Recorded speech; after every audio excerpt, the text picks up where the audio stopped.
two, one. Ladies and gentlemen, boys and girls, welcome to another episode of the Drachmas and Denarii podcast. As always, I'm your host, Sam, joined today by co-hosts Adrian and Antoine. How are you both doing? I'm great. How are you? Good, thank you. I feel like it's been a hot minute since we last recorded. Probably about a month and a half by now. Yeah, doing well here, Sam. And yeah, it's exciting. It has been a little while since we've recorded. Yeah, I'm looking forward to getting back into it, and I feel like today we've got an especially exciting topic, and a little scary too. So, as I'm sure everyone has realized by now if they've read the title, our podcast episode is going to be on ancient coin fakes. We've got a number of forgeries ranging from Greek to Byzantine to Roman, and I think of varying degrees of quality as we'll find out as we go through, some that are quite scary and deceiving, and others that aren't. So I think we can go ahead and get started with the forgerynetwork.com website. So this is one of the main sources on fakes, and I believe Adrian knows a bit more about this than I do, since they tend to lack Byzantine on this site. Yeah, I thought since we're talking about forgeries, it would be prudent to include one of the finest sources that is publicly available, where you can find plates and descriptions from both experts and people just in the field that upload what they think are forgeries. What makes this site special, there are a few others, is that it includes the copyrighted materials from the IBSCC. This is an organization that have long been recognized as the most prominent of authorities on forgeries of ancient coins. However, they are only available, or they only publish these so-called bulletins to the IAPN members. So it's a closed-off group, only accessible to dealers, basically. Obviously, this makes knowledge sharing and warning of forgeries in the marketplace pretty hard. But as I said, Forgery Network is one of the only places that actually has access to some of these bulletins, where you can see the plates.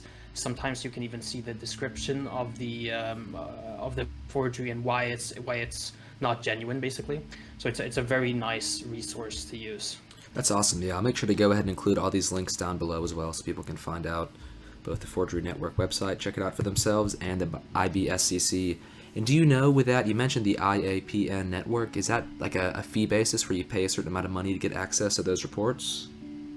No. So the IAPN is it's an organization that brings together dealers and auction firms to cooperate on different topics, such as forgeries, as in this case.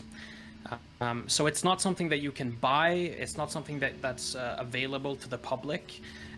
Basically, you need to be an IAPN authorized dealer to get access to these bulletins regularly. Interesting. Well, yeah, I'd say they're both definitely great resources, and we can go ahead and start looking at certain fake examples we've pulled up. So in general, if you've got a type you're worried about, you can go ahead and enter that sort of information in keywords on the forgerynetwork.com website to see if they have any results that are applicable to you. And we've actually pulled some specific examples today to look at that are fakes of varying qualities. I think first off, we're going to start with the Alexander the Great tetradrams. We're going to be sort of working our way up from the most obvious fakes to those that are least obvious throughout the episode. So we can start off here with some of the worst fakes that I think we all have seen here. Some pretty poor imitations of the real thing that I believe were sold on the auction house bidder, on the website bidder, the platform. I think, Adrian, you might know a bit more about the provenance of these two coins than I.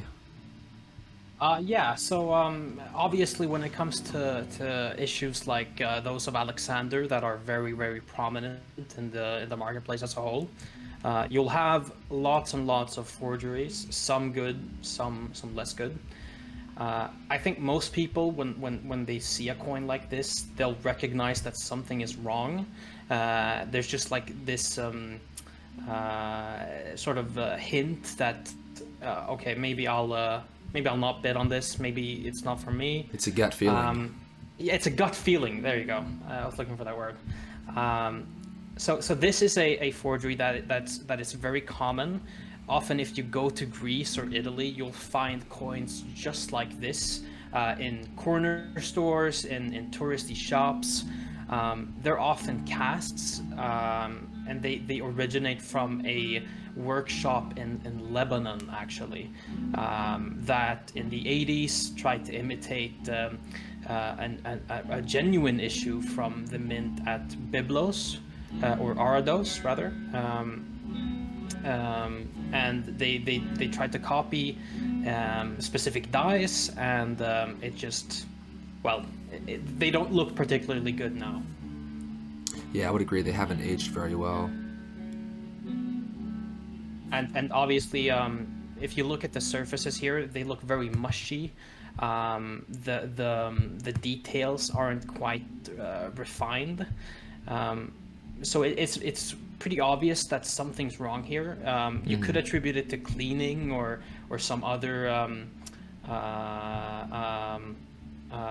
practice, maybe. But what's even more highlighted here is the fact that the mint mark for the mint at Arados is actually misspelt here. So the A seen here, it's supposed to be a monogram with an AP monogram that stands for Arados, and that's basically not seen here. So there's an engraver error done by the forger, and obviously it's cast, not struck. So it's a very easy one to spot as a forgery, basically. Yeah, to sort of point out on the reverse, you can see here around 11, 12 o'clock, you've got sort of mushy surfaces between the eagle Zeus is holding and Zeus himself. Then sort of around the legend, around 4 or 5 o'clock too, you've got some mushy detailing. Yeah, it's Sorry, go ahead. It's obviously a very poor fake. I was just gonna highlight that quick. And it's not really. They've tried to if you go to the other example seen here, they've tried to add like test cuts. There's a few flan cracks that are supposed to give you some indication. Oh, this might be genuine, but in my book, it doesn't do a very good job on presenting itself as a genuine coin. Yeah, I would agree. We can go ahead and move on to something a bit more serious, perhaps. I think the next line of fakes we have aren't quite good, but they're getting better. So we've got here, or go ahead. Yeah. So I mean, these are also very poor forgeries. They're again imitating genuine examples, but when you look at the details, it still comes off as not very good. So stylistically here, there's something really off. The features of Heracles are very exaggerated. His lips aren't very refined. Yeah, Zeus on the reverse too. Yeah. He's depicted as having some sort of dreads look with his hair there. And if you scroll to the other example, I think it's the one before this. One more to the left. There's even an there's even an error here in the legend.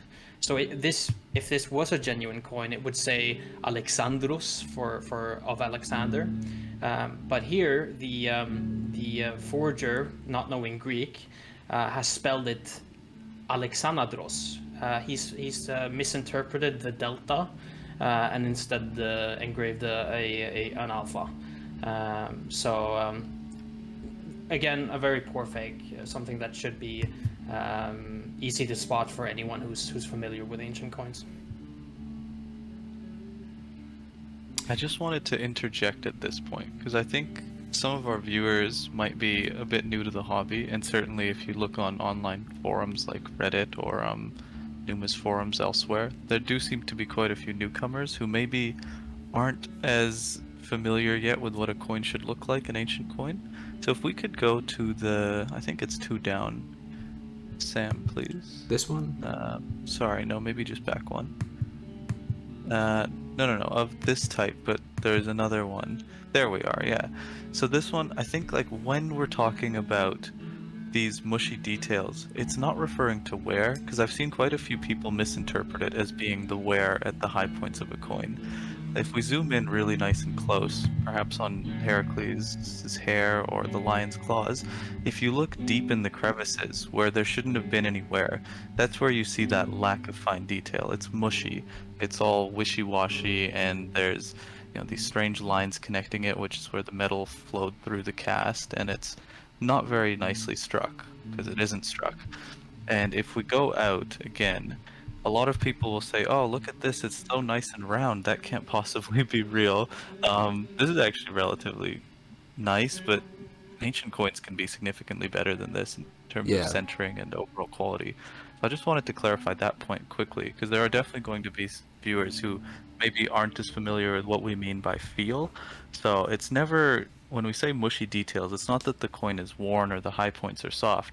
It's when you get into those low points that shouldn't have been worn down like this, you realize that there's an even sort of overall wear to the entire fabric of the coin that just feels off. And you can even see part of the mold, I would think, here in the hair, sort of breaking off towards the edge of the die around 1 or 2 o'clock. You've got sort of a hairline feature coming across, Exactly. which I think number one's a dead giveaway. Also, the reverse here, the legend, you can see how porous the coin is. Once again, some red flags that you might see that and then stay away from a coin. And I think, Adrian, you brought up a very good point about the lips. It's very infrequent where you see lips that are engraved in a way that doesn't lead to a fairly teardrop shaped lower lip. Usually is what you see, teardrops. If you see sort of flat lines parallel to one another, I would stay away. Even this, it's trying to go for that, but if you look at a real coin, you can see there's usually a much more refined, streamlined sort of teardrop shape to the lips, especially on these larger coins. Mm. Lovely. Yeah, it's a great And observation. I would say as well that obviously nowadays trade is done via the internet. It's not often that you're actually inspecting the coins that you're buying in hand before you buy them. So much of this has to be done with feeling and with as you said earlier, Sam, with gut feeling. So when we see these things, it's not that we can condemn something with absolute certainty every time, but those things should make you think twice before buying a coin. So when you see, as Antoine described, the mushiness or the lips being wrong, those are things that should make you pause. Those are things that should make you possibly not even bid on the coin. Agreed. Especially with an issue this common, I mean, you could always go elsewhere and find a positively authentic example. There's no reason to risk everything on such a poor fake. Or something even risky. Yeah, and I'd say the only confirmation that you're gonna have in an internet setting is if you can find a die match to a published forgery. So with this specific coin that we're seeing on the screen now, both the reverse die and the obverse die are published by the aforementioned organization IBSCC, and those examples are found on Forgery Network. And I always, whenever I try to look for forgeries that I'm considering bidding on, I'm looking for die matches. I'm looking for if I can confirm that this is indeed a forgery before calling it out or contacting the firm that's actually offering the coin. Yeah, here you can kind of see a bit of a roadmap on the different kind of fakes that have been made with these dies or similar dies and how they're all connected between the die pairings. I think it kind of goes to show you can have, even within one fake series, a lot of variety. And you can see, like at the bottom right here, that coin has some fake damage done to the surface, and an unwary buyer might think, oh, this coin has an edge damage, therefore it must be real. A faker wouldn't want to fake a damaged item. This kind of goes to show that it's not always a case that a fake coin would look pristine, but oftentimes artificial damage can be done. Likewise, also artificial toning can be applied. Yeah, for sure. And I think also not all forgers look terrible. Some of these coins that we're seeing here, I would think at a glance are perfectly acceptable in the marketplace. I think this picture illustrates illustrates very well what forgers are trying to do. So all of these obverse dies are genuine. They are seen in the corpus of Alexander coins. However, they are paired together with wildly different mints. So we're seeing 3 obverse dice here, as I said, 2 from the mint at Colophon, and the other at I can't really remember right now, but there's 2 different mints basically that have genuine issues with these obverse dice. But looking at the reverse dice, they're paired with mints that are geographically located hundreds of miles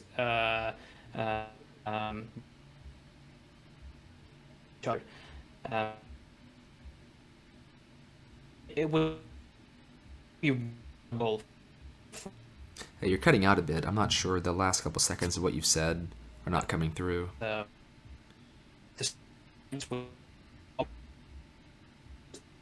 Can you hear me? Hold on. Test, test, test.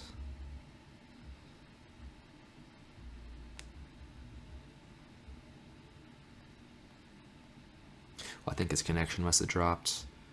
But I think what he was trying to say here was with the different reverse dies, you see a lot of variety in the mint locations as well. And where if these were authentic coins, you would tend to have only certain dies present at a certain mint. The fact that these dies are connected to different mints across hundreds of thousands of miles goes to show that it wouldn't have been done in antiquity. And that sort of that wide range of dies at different mints goes to show a modern forger who doesn't realize how the ancient mints would have operated, sort of made these coins in that process, not realizing that that's an impossibility in the ancient world.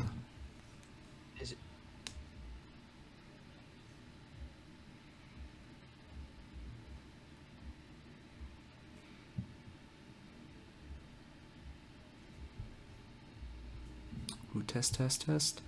Perhaps I've dropped on the call. Let me see here. No, he was for me too. Test, test, test. Can you hear me? Internet. Can you hear me? Test, test, test. Yep. Yep. Great. Yeah, I think that was my internet. Sorry about that, guys. You were just cutting out where you were talking about Adrian, the coins and their different reverses, how a modern forger may be messed up with that sense. And I was kind of talking, I guess, by myself then at that point that the fact that so many obverse dies are connected to many different mints goes to show that this couldn't have been done in antiquity, where a mint would have had maybe 1 or 2 dies set at the location and not elsewhere, and that a modern forger wouldn't realize that, and so there were a lot of different mint locations used in this process, which wouldn't have happened in antiquity, where a certain set of dies would have stayed at one mint and not been passed around to many different locations across hundreds of thousands of miles. Yeah, exactly. And I think this is something that does happen quite often with large productions of forgeries. Obviously, the forger's mindset isn't to produce historically accurate coins. They're looking to pump out volume and different types to maybe fool collectors. But this is one way that we're able to track forgeries that maybe look pretty good, but they don't make any sense when it comes to the technicals. One obverse die isn't meant to be present at 4 different mints. It just wouldn't happen. Yeah. No, I think that makes a lot of sense. And yeah, sort of as this picture shows, that this die series and connection is impossible because of the links between mints that you wouldn't see in antiquity. I think from that we can move on to the next fake series and talk about them. And I would say this series of fakes is a lot more scary than the ones we've looked at. They're a series of Macedonian tetradrams that appear to have been struck hammered copies on top of authentic ancient coins.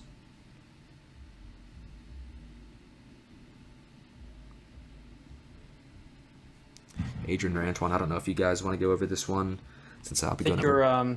your screen... Yeah, I just can't see the screen. Oh, hold on, sorry, am I not sharing? Let me fix that, my bad. Sorry, everyone. Let's see if that worked now.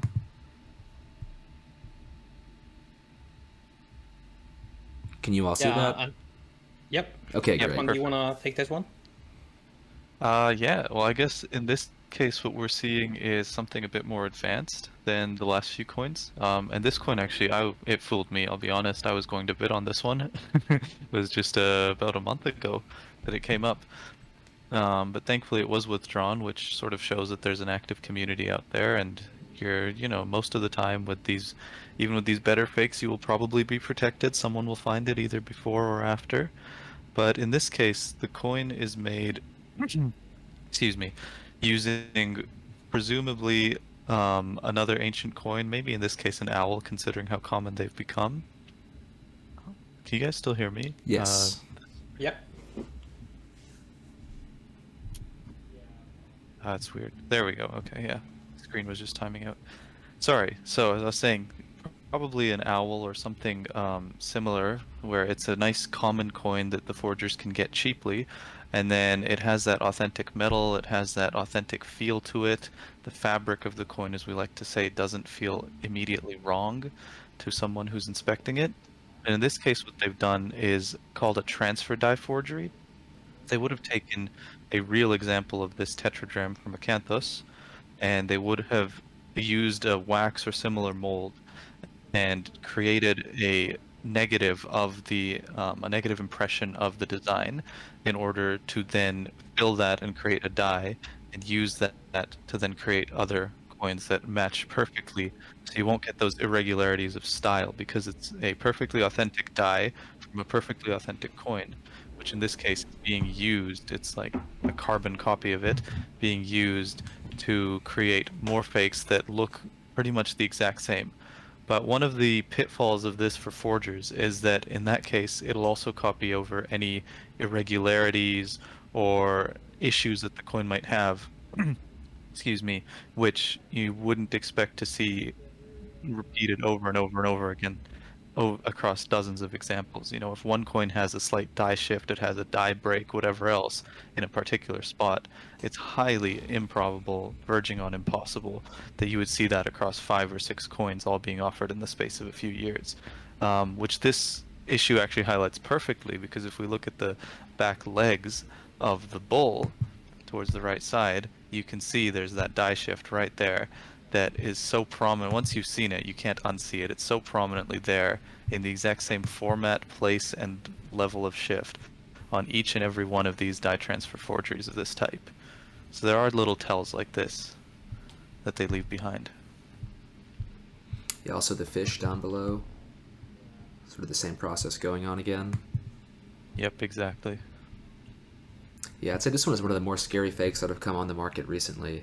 I think it's just very well done, and had they not made so many, I think it would have perhaps gone unnoticed. This is also so we're only highlighting 2 examples here on the show, but this is a coin that has been sold countless times. Looking at Axe Search, we searched, we did an image search, which basically searches the specific dies used here, and we found maybe 10 that have been sold for the last 5 years, showing that not only does this coin look very, very good on internet via images, but also it's able to fool numismatists who handle the coins in hand.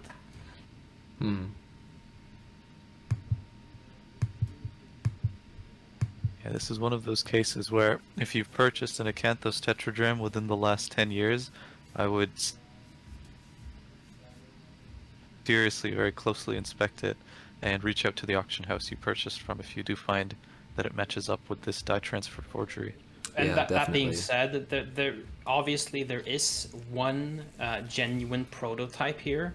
So just because you have a coin that has these exact flaws on it with these exact dies, it doesn't mean that it's fake, though it's highly The odds are likely, against but- you.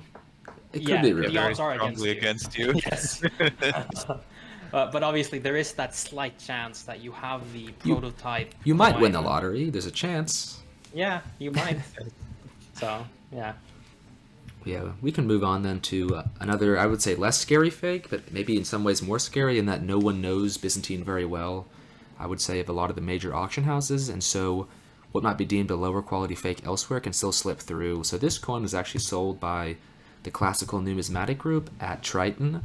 It was sold last year for $1,100 before fees, and I would say that even looking at this coin, just the unexperienced eye can pick up unusual details about it that Sort of the obverse and reverse are very mushy. If you actually zoom in here in the details, you can see sort of the cross here fades away into nothing in between. The faces look very odd.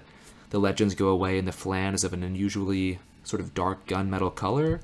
And there's just a lot of red flags about the coin, but because it's Byzantine, people tend to be uncomfortable with the whole series and not want to condemn pieces.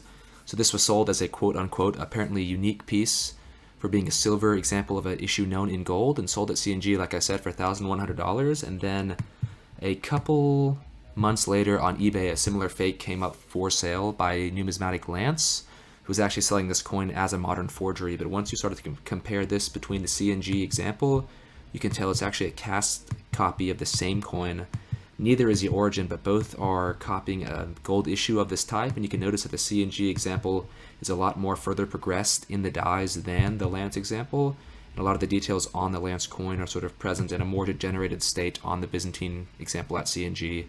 So this sort of goes to show that fakes can come in all sort of sizes and styles and empires as well. It's not always just Greek and Roman that come in fakes, but also Byzantine as well, and that sometimes in a lesser known area, people are more hesitant to declare something as fake. I think it's also important because now we have a coin that's actually tied to an auction house. I think it's important to provide some caveats for the audience. When you encounter a forgery, or if, perhaps even if you buy one, obviously you're going to want to look at your recourses. When you're buying a coin with CNG here, they are obviously a very, very trusted auction house and a very respected firm. They will provide you with a refund. Yeah. No questions asked. So I think that's a very important point to bring with Yeah, us here. I'll say to that, as someone who enjoys this era, has published works on it and whatnot, I sell all my Byzantine with CNG. I trust them wholly and fully. I mean, fakes get through at every auction house, so we're not calling out CNG in any way, but just sort of pointing out that fakes can happen. When they do, they get pulled. I know for a fact CNG was alerted about this coin, and I do believe the original purchaser was refunded at this point or notified of the fake nature from their coin. So CNG did go, once I gave them word of the fake, to the actual original buyer, so there's no worry there. And also that brings us to also kind of how you need to think when you're bidding on coins that you're maybe unsure about. When you're bidding with a firm with like CNG, you're very, very safe. However, if you're bidding with some auction house over at Bidder that maybe not maybe doesn't have the credentials that CNG has, you're taking a larger risk. So maybe that is something to think about when you're bidding on coins that aren't offered by esteemed auction houses like this. Yeah, I mean, some of the auction houses on Bidder do appear for one or two auctions and then disappear forever and never return. Yeah, so there is some worry there about, well, if you buy a coin there and find out it's a fake a year later, is the auction house still even around? Yeah. But of course, once again, that's not every firm on Bidder, but just a select few. I mean, I think high-tier firms have done sales on Bidder, so it's not necessarily a Bidder problem, but rather just know the auction house you're buying from, and just the fact that Bidder provides a platform to all sorts of firms, both good and bad. But yeah, I thought this was an interesting example. I feel like Byzantine fakes aren't often discussed in the same way that Greeks and Romans are. They're sort of less highlighted, less gone over, so I thought it would be interesting to take a look at one or two. And then a second example here, I've got a chain of fakes. So this fake was sold at Savica Coins. I believe it was in 2015, which looks, I would say, pretty authentic on its own. You can see it appears to have sort of a natural die shift, complete design, and just overall decent details. And this would have been a silver issue of a gold coin, again, like the CNG example. What's being sold here is a silver issue of a gold coin. And then the further you dig into the issue, the more you find out the coin actually has a history of being sold elsewhere. So here is that Savica listing once again in AC search, and here it sold for about 120 euros. And then similarly, a couple months later, the exact same coin sold at Roma Numismatics, or not the exact same coin, sorry, the exact same die sold at Roma Numismatics. And at Roma, it actually sold for £550. And you can see here when you compare the two coins, they've got the exact same die struck to make this coin issue, except there's actually a difference in weight of about 0.5 grams. So we know it's not the same coin being sold, but the same dies and the same fake. And And then actually later on, a third example was sold on eBay, a very clearly, obviously cast fake from the same dies, which sort of just goes to put the final coffin in that nail of this series and prove definitively they're all fake. You can sort of see how it takes maybe a couple of years for an actual series of fakes to come to light, and that the first issue sold might appear authentic, but as more and more examples come to market, the illusion of authenticity starts to disappear. It's interesting how the flank cracks that you're seeing here, especially on the top there, that they transfer to all the examples you have here. Mm-hmm. Yeah, And perhaps a obviously cast it'll issue, casting the mold, where that flank crack was kept. Yeah. You can kind of see here on the eBay example and the Sabica example, they've both got that same upper flan mark. And the Roma example appears to have that it's not on there. So maybe the Roma is actually the first fake made and the other ones came later, but it was not the first one to be sold. Obviously, you have those interesting maybe flow lines on the reverse to the right, to the left there. I mean, and it very abruptly cuts off, which makes me think that this is a transfer die situation where you have maybe a prototype that has the cutoff point as the end of its flan, but on these coins, since the prototype doesn't have anything further than that, it just shows up as a very distinct break in the flan. So on the reverse there, it's a very straight line where it goes from very flow lines, everything's good, to completely flat.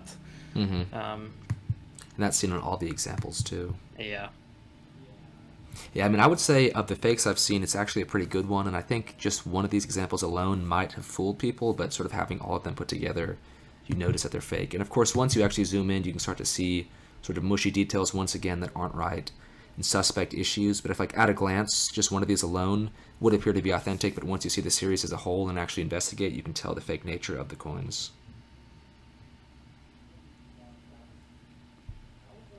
But yeah, a pretty scary series overall. And then moving on from Byzantine, we can take a look at Roman. So we've covered Greek now, Byzantine, and on to Roman now. And this is a sestertius of Trajan, where we've got a fake series. I believe 3 different examples, and I'm not sure if any one of these is the authentic host or if they're all fakes from that. I think, Adrian, you had pulled these up. I'm not sure if you know if all 3 are fakes or if one of these provides the authentic example.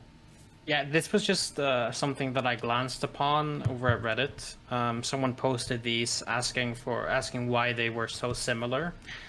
And after that, people started to notice that these were being offered at retail over at Vcoins and a few other firms.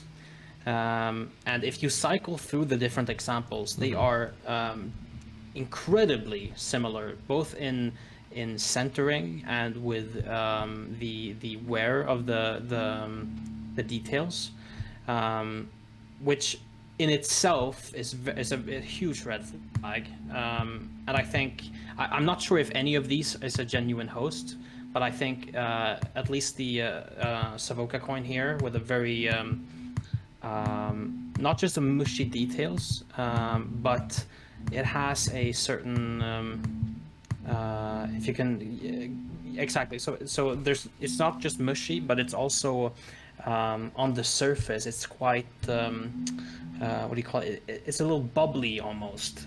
There are Look at the legend here too. You sort of see an indent where the legend is and a raised surface above, and below that it sort of recesses into a trench to where the letters are and then comes back out to the normal surface level, which is quite unusual here. And I think surfaces like these are very indicative of a cast, where the details are quite mushy, but you also have these above the surface anomalies, like small dots, for example, that might be cast bubbles formed during casting. Mm-hmm.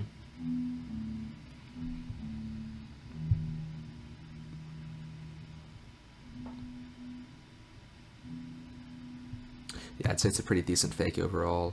Especially this third example, I think, looks best of the 3. Even though it's not perfect, you still got issues, I would say. It looks the most authentic and by itself may not raise too many eyebrows. But once again, sort of having that whole holistic view of the series sort of exposes the fake nature of all of the examples involved. Well, we can go ahead and move on to our next example here. We've got, sort of perhaps scandalously, a fake slab in an NGC holder. Dun, dun, dun. Oh, the horror. Oh, the drama. Oh no. Who would have thought that's possible? I thought NGC was a guarantee perfect firm. Yeah. authenticity. Well, here we can see a fake that I believe this is IBSCC, a plate coin from there, right, Adrian? Yes. So the reverse die seen in this plate is actually a match for the coin that NGC slabbed. This is a coin that was offered by Heritage, I think back in 2021, and they pulled it before the auction. Good on them, but obviously quite embarrassing for both Heritage and NGC.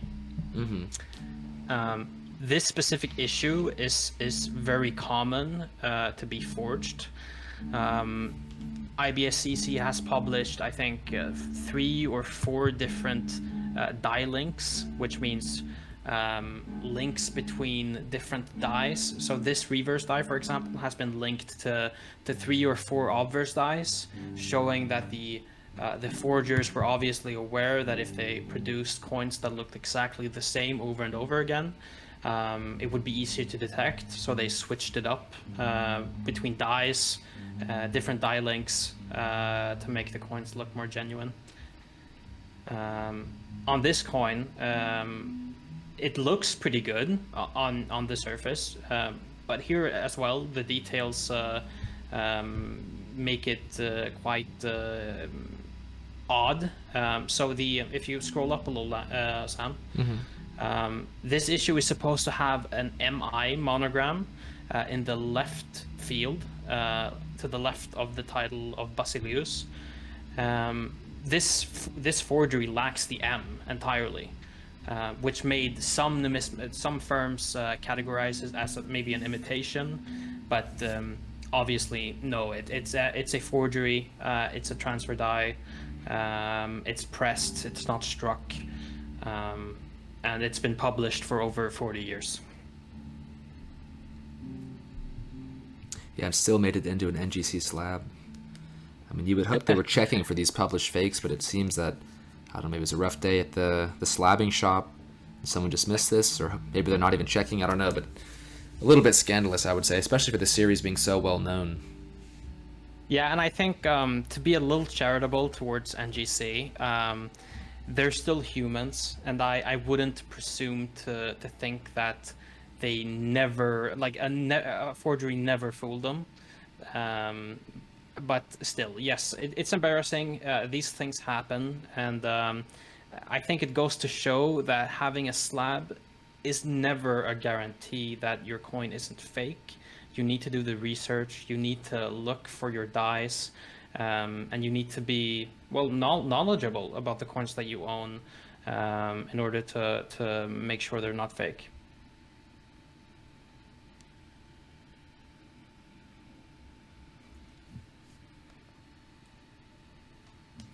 Well, next up we can look at another fake that made it into an NGC slab, and this is a tetradrachm of Tryphon, and he is, I believe, a usurper. He was in the Seleucid kingdom. I want to say the end of the 2nd century BCE, but I could be mistaken on that. 140, yeah. So this is another interesting case. I've read about it quite extensively since one of the NGC, one of their forgery guys, he did a pretty interesting write-up on Facebook when this first came up. This coin, it looks terrible to me, and like there are stylistically it could be fine, but there are these black gunks in the crevices, in the details, all along the legend that make no sense to me, and it does not look quite good on the obverse. On the reverse, stylistically here still it looks decent. The lettering, however, is crazy. The letters are all different sizes. They're spaced apart differently from each other, and quite damning. the name of Tryphon is misspelled here.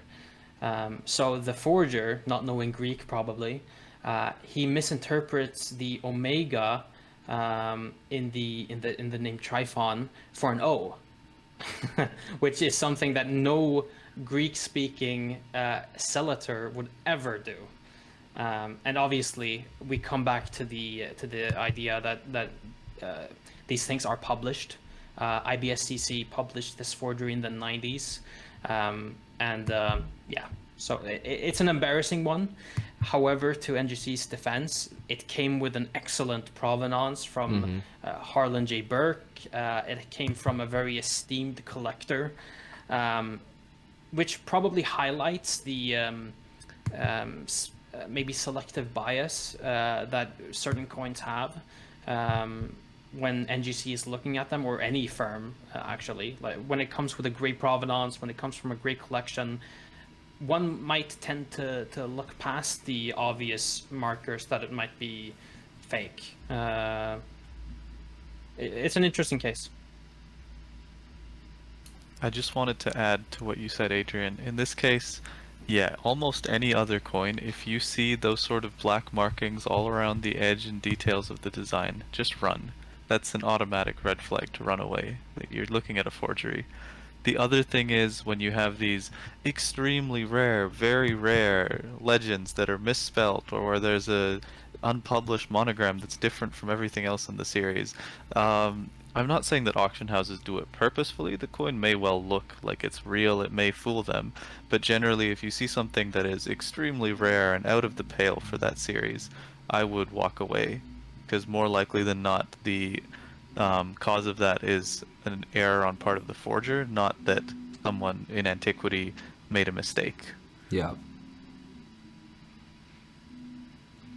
Yeah, these can kind of go to show too the high end of forgeries. That, I mean, this would have been a $10,000, $15,000 coin that was faked, and I mean, had it not been caught, that would have been a lot of money spent on this. You can kind of imagine the incentive then for a forger out there, especially in a poor country, to make one of these and sell it. There's a lot of profit involved. Yeah, this could well be an annual salary for someone in a source country.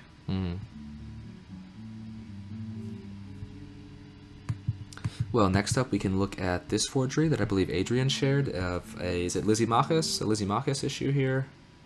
A tetradrachm Yeah, of his? exactly. So I obviously I'm talking a lot here. I'm trying to No, not, no worry. You're the expert here. You know more about fakes than we do. So we just spoke about errors in coins, things that look. The coin might look decent surface-wise when it comes to the style. However, when there's crucial errors in the legend of the Greek or the Latin, or whatever language the coin is in, those are obvious indicators that this is not an unpublished unique coin, but rather it's just a forgery. In this case, the forger has mistook the lambda in Lysimachus for an alpha, for an A. So instead of the legend spelling out Lysimachus, it spells out Isimachus. So it's a ludicrous error, something that a Greek-speaking cellator would never do. And of course, if this was some sort of imitation or something similar, you wouldn't see this anyway. You would see other indicators, other errors that probably isn't connected to misinterpreting, I mean, like letters in the Greek alphabet. Yeah. Yeah, I'd say those are pretty damning, the issues when they misspell the title like that or the name.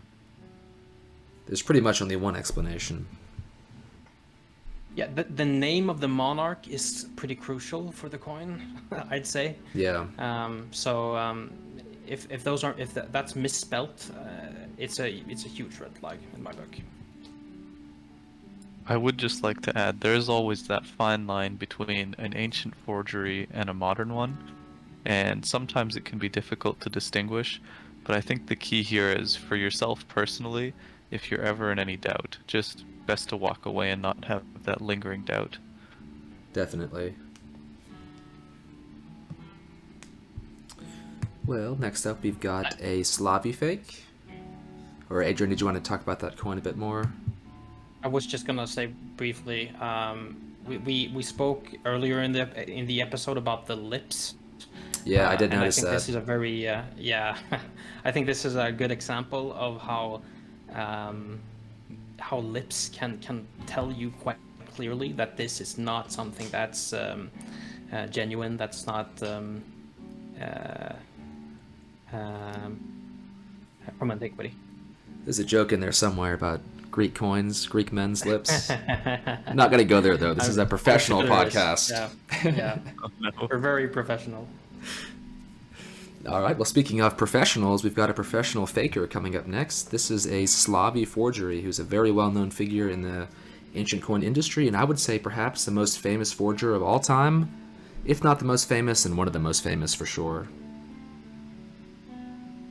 Yeah, when we speak of forgers, there are a few names that come to mind, such as Becker, who created the magnificent dies for his reproductions of ancient coins.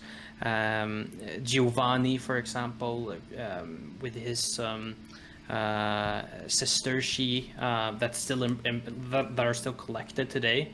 They're reproductions, but they're still valuable. And I think Slavi comes into that category. He's a Bulgarian, what would you say, call him? Maybe a producer of coins, maybe. But he creates reproductions of ancient coins, and he sells them on Etsy. He has a few other shops on the internet where you can buy his reproductions. They're generally quite decent. They're good reproductions, I'd say. But whenever you have something that's good, whenever you have something that might fool someone, there's probably gonna be a forgery or something that's made to deceive, and that's the case here. If you could go back one tab, there we go. So Slavi does he stamps his coins with his name in Bulgarian. You can see the Cyrillic script there. That says Slavi, and that's obviously to tell you that this is a reproduction. It's not supposed to be sold or as a genuine coin. However, what people and some might even accuse Slavi himself of doing this is filling or not even stamping the coins that he's producing as as reproductions. So this coin that's sold at a German firm not too long ago, I think in 2021, it's sold for a lot of money and it's a complete and utter forgery. And I think there's a fine line between a reproduction and a forgery, and I think the difference between the two is clearly intent. Some might accuse Slavi of producing these coins with the intention of selling them as genuine coins. However, that it's hard to prove. Yeah, there's no But proof obviously, of that. but obviously someone is using his reproductions to create forgeries, and that's the coin that we're seeing here in the tab to the right there, Sam. Yeah, If you go to the other tab. Yeah.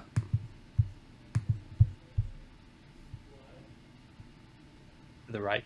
Oh, one more. Yeah. All right. Oh no! Wait. Yeah, it popped out. Hold on. Okay. Let's put this back in the order. Here we go.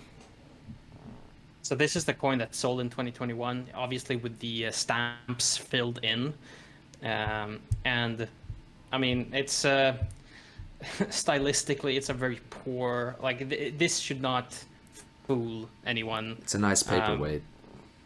Yeah, I mean it's a reproduction. It's not supposed to fool you, but obviously in this case it did, and I hope they got a refund. Yeah, definitely. A bit embarrassing for the firm who shall not be named. Once again, if you've got a keen eye, you can recognize who it is based on the photography style. Yes, it's very distinctive photography. And I just wanted to add too, this is not a new issue with reproductions then going on to be sold as forgeries, which are passed off as authentic.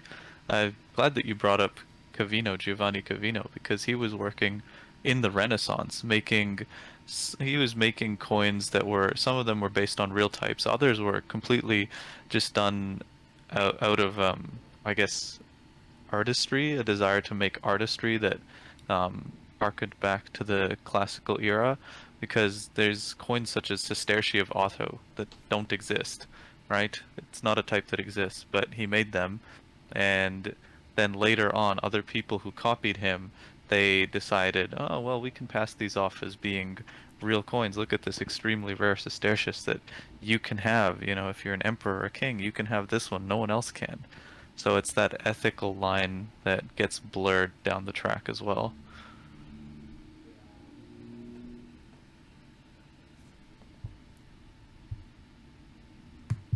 All right, well, next up we can look at this series of fake tetradrachms. I believe these are all IBSCC published, correct? Yes. Okay. Well, we've got 3 examples pulled up, but I believe there are more out there. But I guess we can go ahead and talk about these.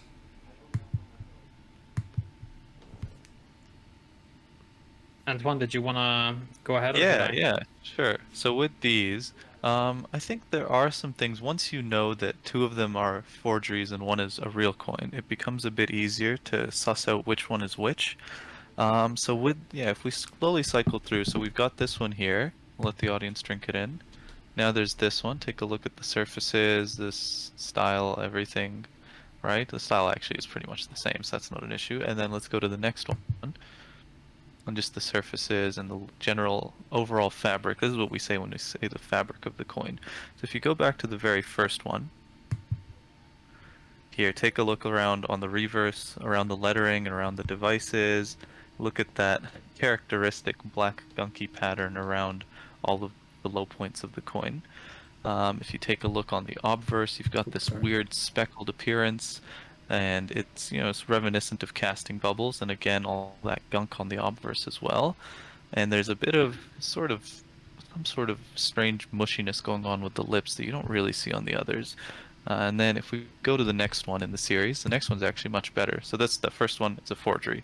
This one, this one is much better. Um, yeah, it's much harder to condemn. I'd say the surface looks good, but and it's harder to tell with black and white, but it looks a little too good in the sense of being very recently manufactured. It's pristine, it's clean, there's no issues.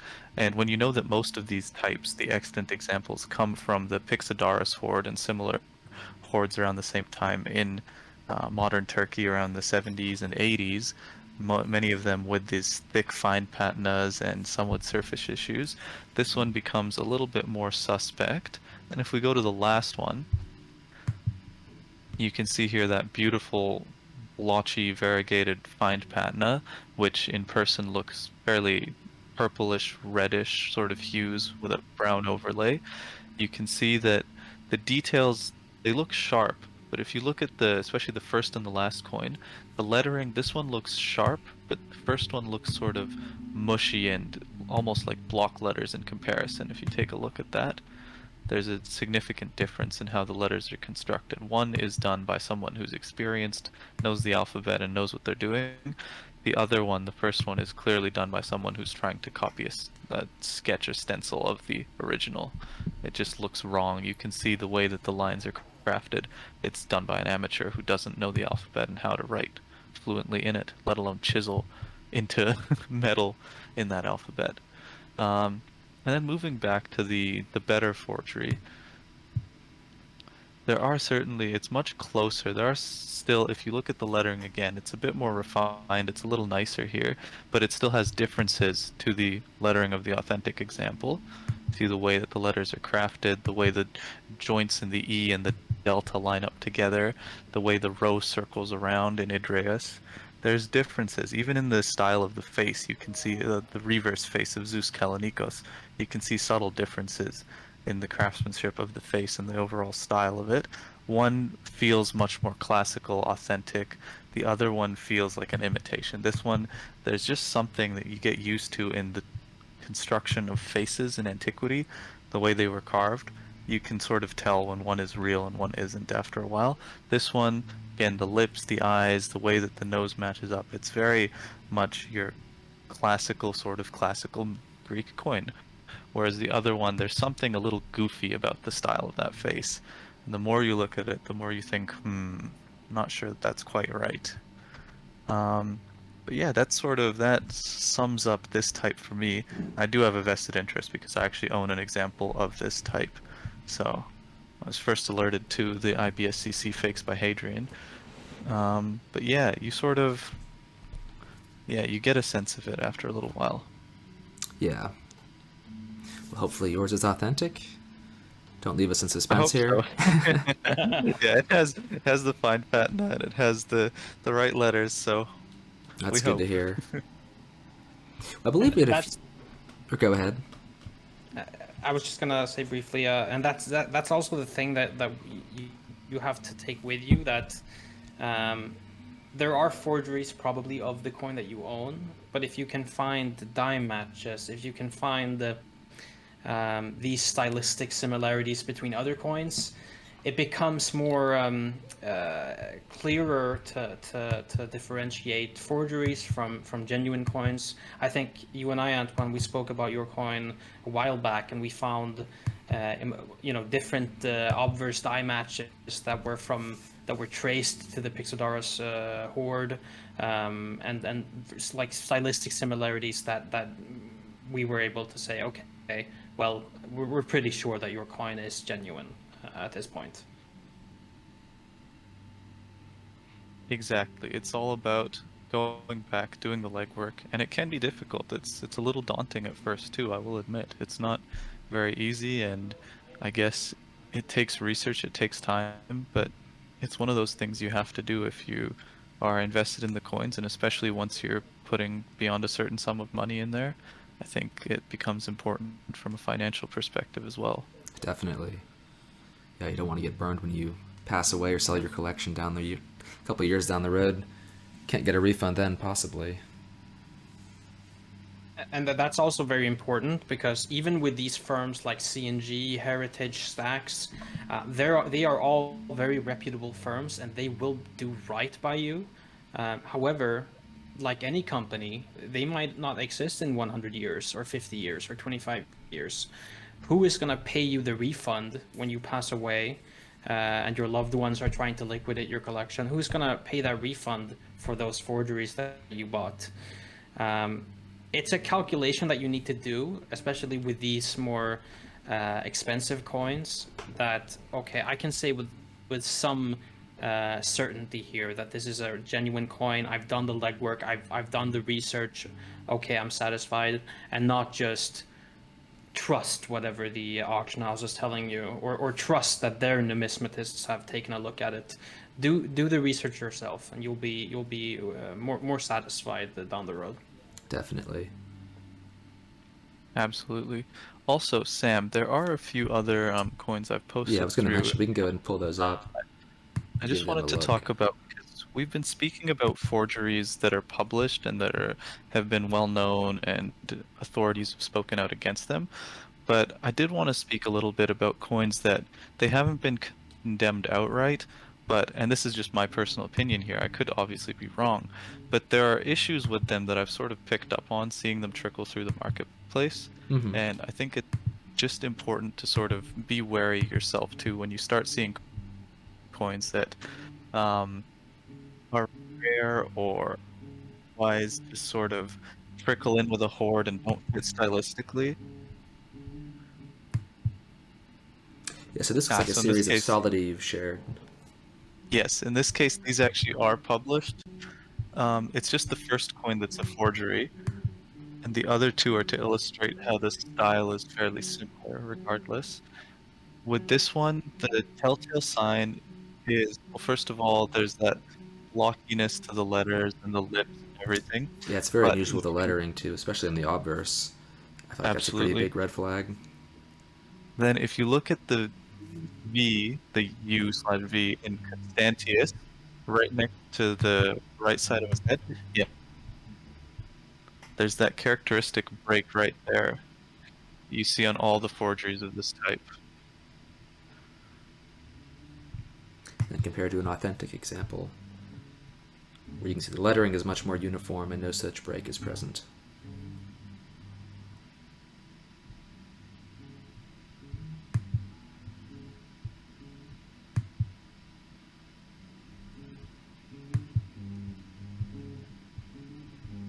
The next up looks like some Greek staters, perhaps, or obols. I'm not quite sure what denomination this is. Yes, they're all staters. And in this case, these are a number of types that have been slowly trickling into the market over the last few years. They're all part of this large horde of southern Turkish types that have been coming out since around 2017, 18-ish. And if you look here, this one is offered by the same firm that offered the Slavi fake earlier. If you take a look, there's a very angular look to all the lines. Everything feels very harsh and sharp. And just take a look at the way the hair is rendered. It's very jagged, sharp. Look at the lip, parallel. There's no. Usually, you see like a sort of bulbous bit at the end. We talked about that teardrop shape. There's that really jagged, sharp point to the helmet. And the lines of the ribbon and the actual feathers of the helmet are very stiff. Now let's look at the next one. All right. So you can see here, much more naturalistic style. The hair is a bit more relaxed. The lips look right. The ribbons off the helmet don't feel as stiff and sort of like unnaturally hanging out in the back. It just overall looks right. It feels right when you look at this coin compared to the other one. If we quickly zoom back, there's just something about it that to me looks completely off. And if we go ahead, now look here, and I really want to highlight the reverse. If we zoom in a little bit. I'm not sure I can on Discord. Hold on, let me open this in the browser. That will let us zoom in. Hold on, let me screen share with you all. Yeah, no worries.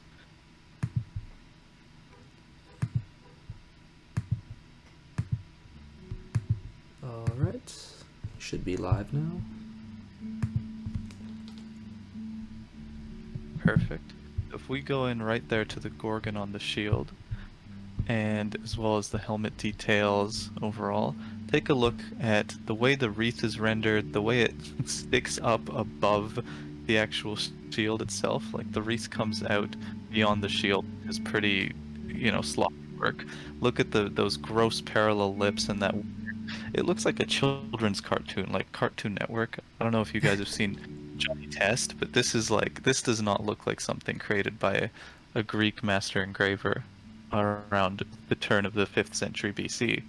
And then look at the other example of the same types. This is from Tarsus, around the time of Cyrus's revolt is generally when they're dated to. And let's zoom in there. So take a look at that. Take a look at the differences in the style, the construction of the face. It just looks so much more right. And again, this is not a type, as far as I'm aware, that has been condemned as a forgery, but to my eyes, I would never purchase an example from these dies, whereas I feel with the other example, assuming there aren't any good transfer die forgeries out there, it's more likely that it's authentic. And this is why I wanted to highlight, there's actually a couple more examples we could look at too. I'll get to Go the ahead and pull overall those up. point. Yep, thank you. Yeah.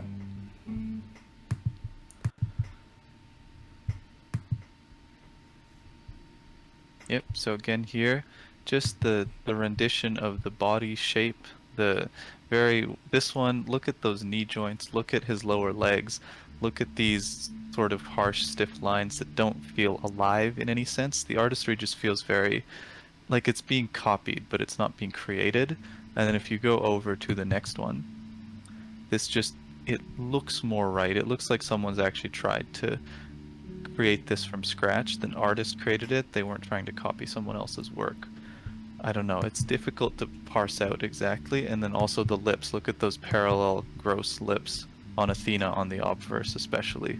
It matches up stylistically with the other ones we've been seeing.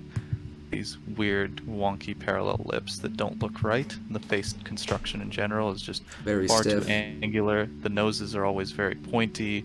It just isn't right. The hair is always jagged and comes into these like long, sharp points that hang up and don't flow naturally or flow backwards. So with this type, these are all part of a big horde that's been coming out with a variety of different types, all made circa 450 to 370-ish BC across a range of time and a range of cities in southern Turkey. So it could be one horde, it could be a variety that have been coming out. But I just wanted to highlight there's, as far as I'm aware, no official condemnation of these examples that I personally find suspect, but it is sort of well documented that when hordes are found and they come out, forgers are like, oh, well, we found, 100 real coins. Let's make 100 not real coins, throw them in. People will be less likely to suspect it, and we can double our money, double our luck, right? Yeah. So it's one of those things where I think as a buyer, you should be vigilant. You should look at these sort of stylistic variations, and if something, once you develop that eye for it, if something feels not quite right to you, it's probably best to just walk away. Because in this case, it could well be that there's a horde of authentic examples, and then forgers have gone and created forgeries, and they're dispersing them alongside the horde of real coins. Well, so the coins you've shared here, the Sasanian, I'm not sure, the gold piece is called drams? What's the title? Dinars, Dinars. although they're synonymous to pretty much the aureus at the time. Okay. So this is interesting. Is this a fake coin? Honestly, to my eye, I would wager it's authentic, although I don't have much experience with this series. See, this is a coin where I'm actually personally undecided, and I'm a little torn on it, because I do want one of this type. They are relatively expensive. They run in that 7 to 10,000 sort of range, so it's not a small amount of money to be investing into something like this. And it's one of those things where the dies, as far as I'm aware, are real, they're published, they do exist, but there were very, very few examples of this type up until around 2016 or so, when a few started to trickle into the market. I've just listed a few examples here, but over the past 3 or so years, there's been an explosion, relatively speaking, in this type. There have been something like north of a dozen examples coming out, where previously there were maybe half of that known in total. So it's one of those things where whenever you see a very rare type suddenly appear in droves on the market, even if it's only relatively speaking, 12 coins isn't really a massive number, but it is when there's very few before that. The thing with these is they're all in very, very similar condition. They're nearly identical centering, and there's that, it varies from coin to coin. Most of them have that same die shift and that same weakly struck portion on the reverse. There's actually a few more examples I linked to, and you'll see that sort of softness on the reverse by the left attendant is there in more than half of these examples in the exact same spot. It varies. Some of them it is there, some of them it isn't, but in about 4 of the 7 it's there in the exact same spot. The exact same level and depth and spot with that weakness. And the same die shift around that left attendant as well again. Yeah, it's same very centering. odd. It's, when you see a very rare type and suddenly there's quite a few of them on the market, they're very, very similar condition, centering. They have the same sort of, again, those irregularities or imperfections that we talked about. They match up. I'm not saying they're all fake. I don't want them to be fake, frankly. But I do think there's a possibility that a small horde may have been found. They may well all be real. They may have been deposited and struck at around the same time. But I think it's more likely that a few of them are real, and then a few others, given the high value and rarity of these coins, have been made as potentially transfer die forgeries. maybe even using later types of Sasanian gold or Krishan gold, which is very close in fabric and style and was made around the same time even. So there could have been made using that, and then, you take $1,000 coin and you warm it up a little, create a forgery out of it using a transfer die, strike it, and boom, now you have a $10,000 coin. So it is one of those things where I can't say for certain, but I have actually personally decided I need to do a bit more research, quite a bit more research, before I'm willing to take the plunge with this type. It's just one of those things where you need to be aware of this as a buyer, because not all types are necessarily going to be very well studied. So if there's something you're interested in that's a little bit niche, you have to use a bit of your own common sense and sort of decide for yourself whether it's a good decision to make and whether that's a risk that you can also afford to take. Yeah, it's like maybe one of the main lessons we've learned tonight, just especially when you're buying a coin. Make sure you know the series, the types in general, make sure you're aware of what hordes are coming out on the market, if any, and then also making sure you know things like the language. If you're buying a Greek coin, make sure you understand the Greek alphabet, the Greek language, and in what ways those will be put on a coin. That can help you catch some of those sort of key errors and key signs of what might make a forgery a forgery.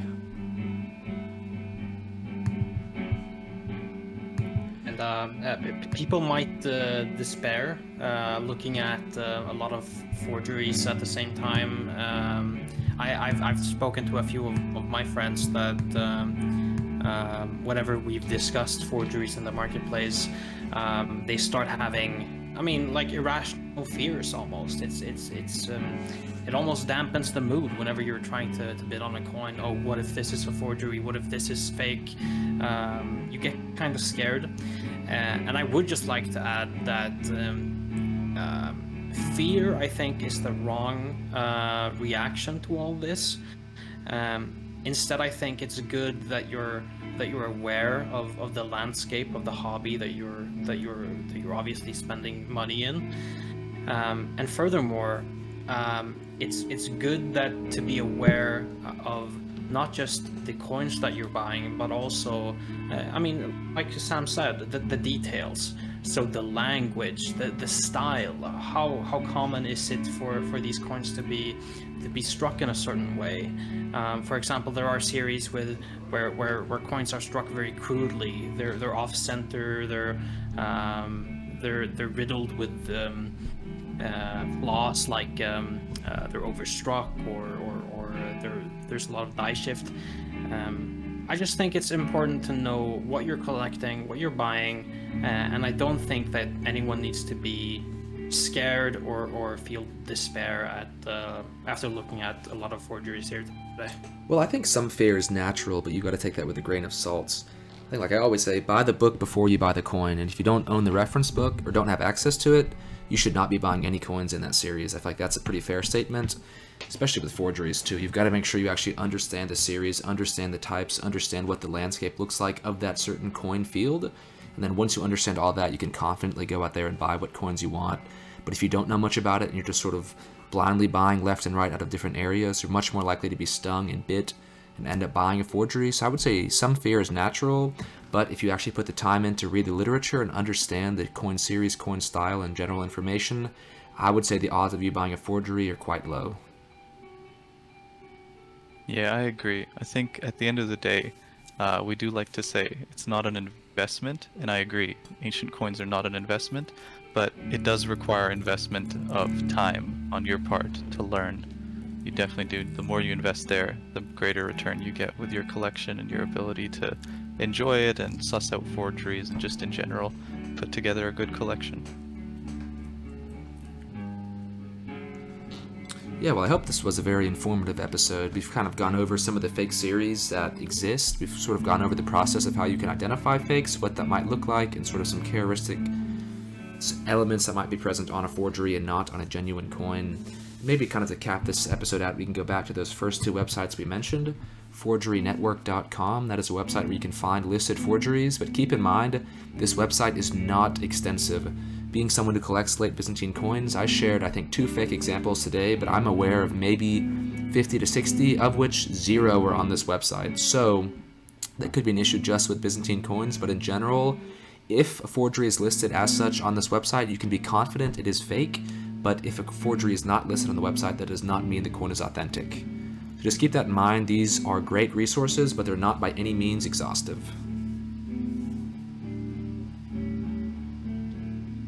And Adrian, Antoine, I don't know if you guys have any closing comments, but in general, I would just say, yeah, make sure you buy the reference books, understand the field, and when you're putting out a lot of money in the hobby, make sure you just understand what you're putting your time and effort into. And I'd say even if you have a forgery in your collection, even if this is something that you've found out yourself or you've been informed by a fellow collector, don't be dissuaded to collect the ancient coins. Forgeries are a dime a dozen in our trade, and I think with the security that you're provided with trusted firms like C&G, like with the Heritage, like with Roma, you can still recoup that loss and instead collect something or buy something after you've done the research required. I think just because we're collectors and obviously we enjoy the hobby in different ways, but I think there should be a baseline in which you do the research. You look for coins with similar dies, similar styles. You try to find out a little bit more about the coin that you've owned or that you own, and I think that's just a healthy procedure for any collector to follow after you've added a new coin to the collection. Yeah, I think you've both summed it up quite well. There's no reason to be irrationally afraid.